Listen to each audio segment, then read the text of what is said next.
नमस्कार, मी प्रज्ञा करसवकर। सर्व प्रेक्षकांना जय महाराष्ट्र आणि राजकीय बातम्यांचा घेऊया वेगवान आढावा।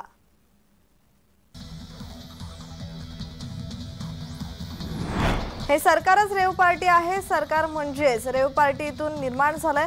अख्ख्या महाराष्ट्रात नशेचा व्यापार सुरू आहे। गुजरातमधून महाराष्ट्रात ड्रग्स येत आहेत। महाराष्ट्राचा पंजाब करण्याचा हा प्रयत्न आहे। देशात भाजपचं सरकार आल्यापासून 3.5 लाख कोटींचा ड्रग्स गुजरातच्या बंदरातून पकडला आहे। तुम्ही या देशातील तरुणांना नशेत धूत करून राज्य करू इच्छित आहे का, असा सवाल संजय राऊत यांनी विचारलाय।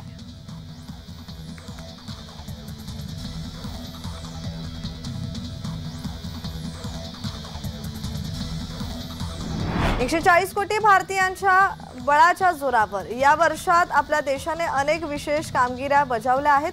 अनेकांनी पत्र लिहून भारत 5वी सर्वात मोठी अर्थव्यवस्था बनल्याबद्दल आनंद व्यक्त केलाय। आज भारताचा प्रत्येक कोपरा ना कोपरा आत्मविश्वासाने भरलेला आहे। विकसित भारताच्या भावनेने, आत्मनिर्भरतेच्या भावनेने काठोकाठ भरलेला आहे। 2024 मध्येही आपल्याला तोच उत्साह आणि तोच वेग कायम ठेवायचा आहे, असं पंतप्रधान नरेंद्र मोदी म्हणाले। ते मन की बात कार्यक्रमात बोलत होते।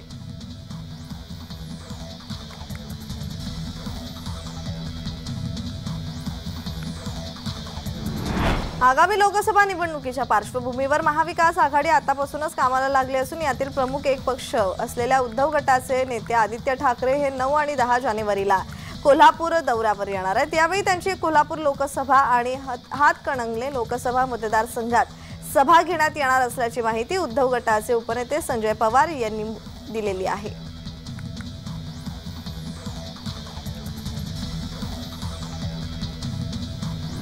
महाराष्ट्रातून आतापर्यंत 17 प्रकल्प बाहेर गेलेत। मुख्यमंत्री एकनाथ शिंदे, उपमुख्यमंत्री खोटे आकडे देत आहेत। ते तोंड शिवून बसलेले आहेत। दहशतीखाली उद्योगपती यांना घेऊन चालले आहेत। मुंबईची वाट लावण्याचं धोरण हे सरकार करत आहे। आमच्यासाठी लोकांच्या तोंडाचा घास पळून लावत आहेत। नरेंद्र मोदी म्हणतात आधी गुजरातचा विकास मग देशाचा। कुठल्याही पंतप्रधान यांनी असं भाष्य केलं नव्हतं। तुम्ही देशाचे पंतप्रधान आहात, एका राज्याचे नाहीत, असं म्हणत संजय राऊत यांनी हल्लाबोल केलाय।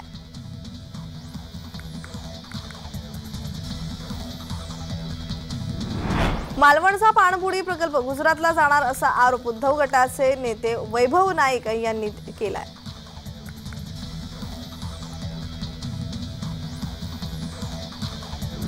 वैभव नाईक यांनी पाणबुडी प्रकल्पाबाबत केलेल्या वक्तव्यानंतर मुख्यमंत्री एकनाथ शिंदे यांनी त्यांना प्रत्युत्तर दिले। प्रकल्प बाहेर जाणार नाही असं आश्वासन मुख्यमंत्री शिंदे यांनी दिलंय।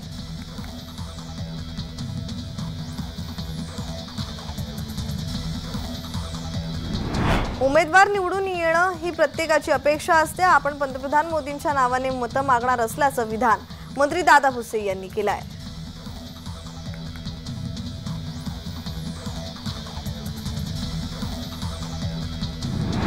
शेतकऱ्यांची दुरावस्था ही सरकारचं अपयशच आहे।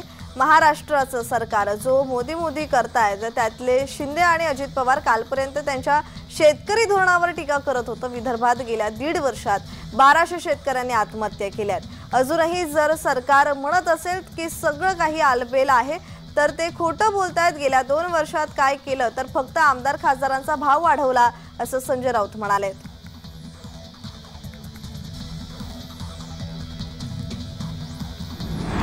मागील काही दिवसांपासून मंत्रिमंडळ विस्ताराची सतत चर्चा होत असते। मात्र अनेकदा मंत्रिमंडळ विस्ताराचे मुहूर्त हुकल्याचं पाहायला मिळालंय।